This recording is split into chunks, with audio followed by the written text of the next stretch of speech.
Howdy folks, I'm Accusational Aquarius, accurately assessing aquamarine aquatic animals. I'm Amber. And here are more aquamarine aquatic animals for us to accurately assess. I don't even know what we're assessing them for, whether or not they're aquamarine or not. Could be. So, as most of you probably know, Aquarius is the water bearer. But what you might not have known is that Aquarius is one of the oldest of the recognized constellations of the zodiac. It's also not a water sign. You would think, being the water bearer, it would be a water sign, but it is not. Yes, let's get started. Alright folks, and our first letter is titled, Am I a Jerk for Breaking Up with My Girlfriend Because She Lied to Me, Hiding Her Puppy in the Closet When I Told Her That I Didn't Want Dogs in the House? I'm not an English speaker. Me and my girlfriend are together for 5 years and have been living together since 2. We always had a great relationship, and we share the same interests, hobbies, and passions. We never have had any big fights or arguments because we are on the same page for almost everything.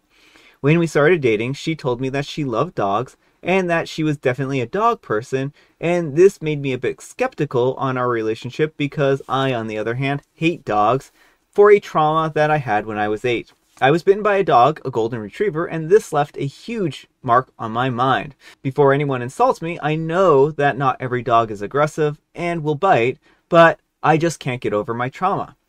So, when we officially became a couple, she assured me that this dog was a good dog and would never bite anyone, but I told her clearly that when we would be together at her house that I didn't want her dog to be there with me because I was scared, and she always kept her dog away from me, so it wasn't that big of a deal. After some time passed, her dog passed away, and we went to live together. I clearly told her that I did not want to have any dogs, and she reluctantly agreed.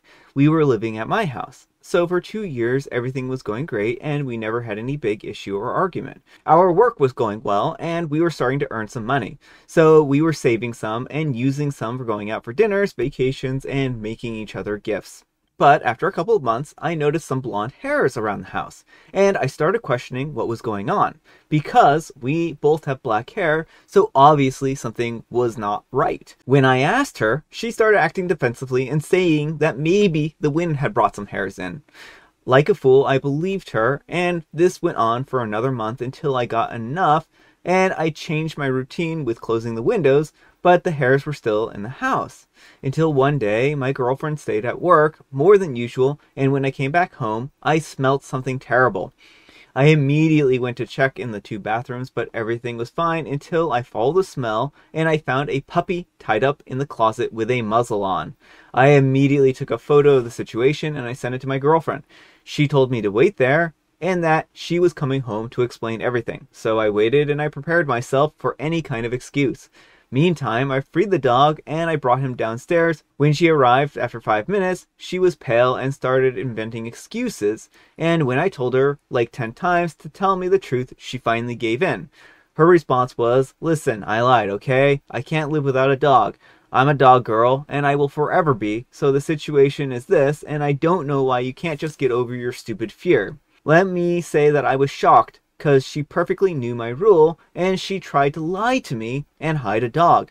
So I calmly told her that our relationship was over and to pack her things. She didn't even try to answer back, but she just packed her stuff and drove away. For 2 days, my phone has been blowing up with her texts and calls from her telling me to forgive her and to accept the dog, but I never replied to her calls and texts. My friends told me that I made the right decision because she lied to me about hiding the dog, while my parents told me that I overreacted and that I should think about the situation because I can overcome my fear. So am I the jerk? Edit, since many of you asked, I've never noticed their barking, so my reply is no. I often travel for work, and I'm home like 2 weeks, so I never noticed it. Alright folks, what do you think of this?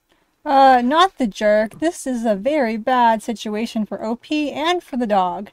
I mean, I know the girlfriend claims to love dogs, but if you're leaving your dog locked in a closet with a muzzle all day, that is not what a good person does to take care of their dog. So, yeah, I do actually have a really hard time with how she's been muzzling this dog and keeping it in the closets. That's clearly animal abuse and neglect. That's just right, full stop. She wants a dog so much that she's willing to abuse and neglect one. I don't understand the reasoning there, right? And then, like, she completely disregards OP. It seems like she disregards the needs of the dog. She disregards OP's needs. She diminishes his phobia and acts like, oh, well, you just need to be around dogs more and that will fix everything. It's up to OP whether or not he wants to address the fear. It's up to him whether or not he wants to have a dog in his life. Like, it is a very normal and it is a very healthy boundary to say, I do not want a pet dog in my house. Like, it's not a phobia to the extent where it's like harming anyone not to have a dog in your house. Yeah, so I think that they had arrived at an agreement, and she was always welcome to revisit that. But again, like, if she's so desperate to have a dog, then that might be a deal breaker, and she at a certain point can just be like, well, I really need a dog, and I, love you, but I understand that we're going to have to part our ways here. So that's always unfortunate when you realize that there's a deal breaker in a relationship, and that's just life sometimes. Sometimes you're just not going to be compatible with someone for one reason or another, but you can't change people. You can't force people to change, and they're going to have their deal breakers, so you can't mend him or fix him or whatever, right? Right. Well, and it's very manipulative too, because like the goal is to be, well, the dog's already here, the dog's been here, so you just have to accept the dog. Mm-hmm. And it shows again that she doesn't really care as much about OP as she does her own wants. Yeah. And she's not a good partner for OP. But let me know what you folks think. So anyhow, take care and good luck. And Ricky Descardo says, you were upfront that you didn't want dogs, that you have trauma surrounding dogs, and never wanted to be around dogs. Sure, we can go into whether or not that's reasonable or not, but it was a boundary that you set and she agreed to. She lied and got a dog behind your back. Not only that, but she leashed and muzzled this dog in a closet in its own filth, and likely in the dark, for months. She thought abusing an animal was better than living with the status quo or trying to help find a solution to your trauma. It sounds like by freeing that dog and taking it downstairs, you treated that dog that you have a phobia around with more kindness and compassion than she ever did. You are not the jerk. And trying to be helpful here says, not only did she lie to you and go to great lengths to deceive you, but she kept a living creature in an inhumane condition. And like, what was her end game? Keep this dog in the closet forever? I'm a dog person and I could never live without a dog. But there's a right way and a wrong way to negotiate a dog ownership with a reluctant partner. She chose the wrong way, and she likely chose the wrong way in other areas as well. I mean, I do wonder what her end game was here, because that seems like, what was she expecting to happen? How long was she expecting to get away with hiding a dog? Well, I think her end goal with a lot of these cases like this is just eventually you let the dog into the house, like there's more and more signs of a dog, and then you're all of a sudden like, well, the dog has actually been here for months. I can't give it back now. Mm-hmm. Oh, doggone it. We've got another dog story. Am I the jerk for kicking out my husband and mother-in-law for going against my no dog near the baby rule? I've been with my husband for 6 years, and he moved into my home 3 years ago, and we married shortly after. A year prior to him moving in with me, he got himself a dog. It wasn't a joint decision. I would have said no because I'm allergic to dog saliva, which he 100% knew. He told me that he got the dog after he had already went and paid $800 for her from a backyard breeder. She's a cowboy corgi, a corgi heeler mix. He started talking to me about moving in with me maybe 6 months after he got the dog, and I was pretty blunt in saying that it likely can't happen because I would never be okay with a dog living in my home with my allergy.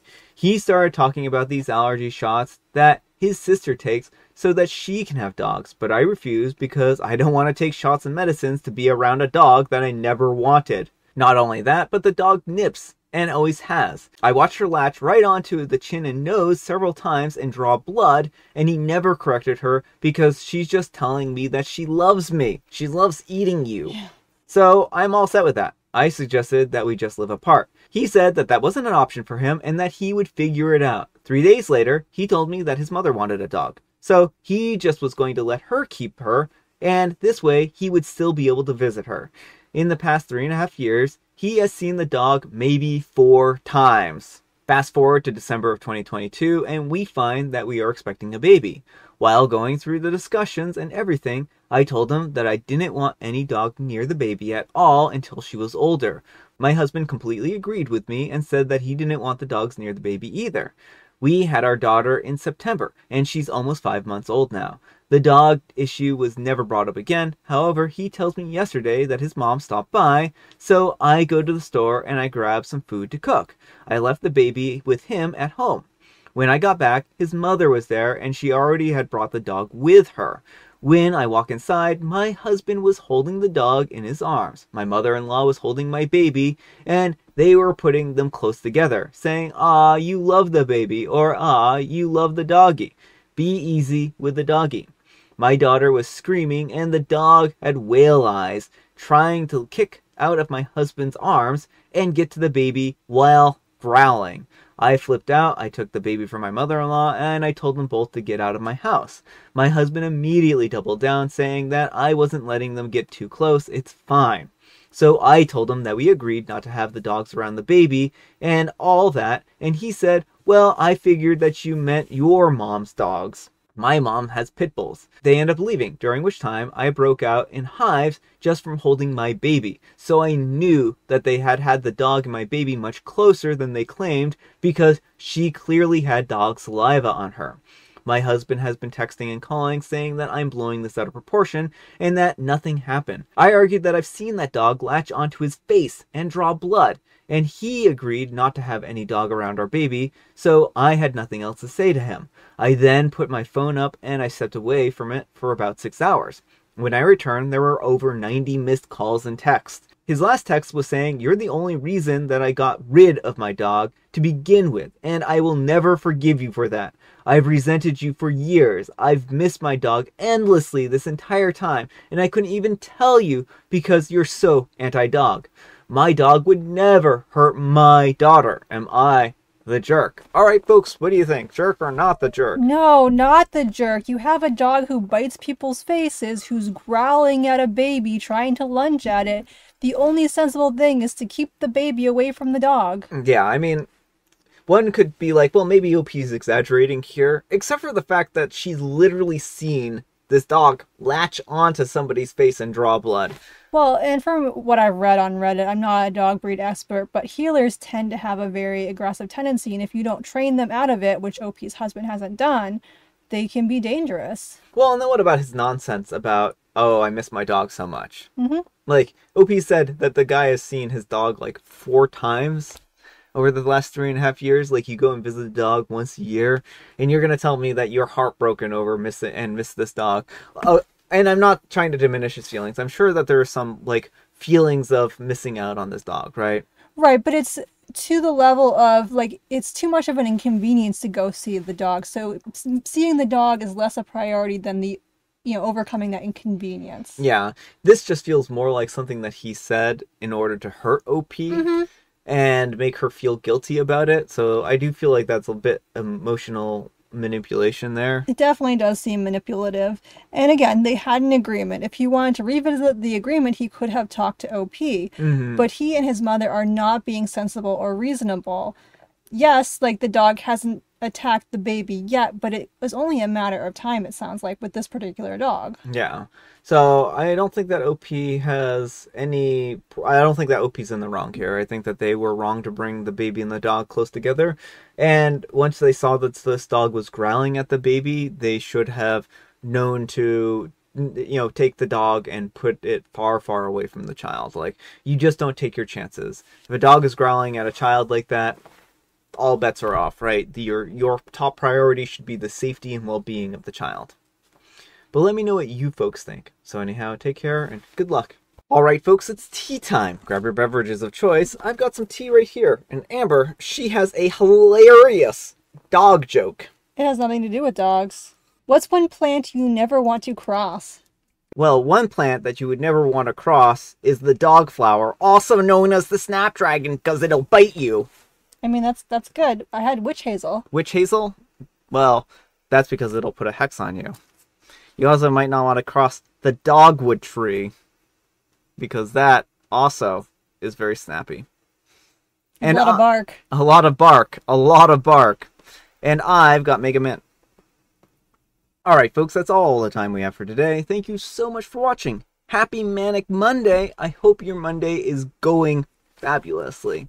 Amber, we need some kind of moral advice and or guidance. And please, have it involve dogs. Bringing dogs into a household should be a 2 yeses, 1 no situation. And also, do not bring growling dogs near babies. That shouldn't have to be said, but apparently that does. I think that works. Thanks so much for watching, and we'll see you all tomorrow. Bye.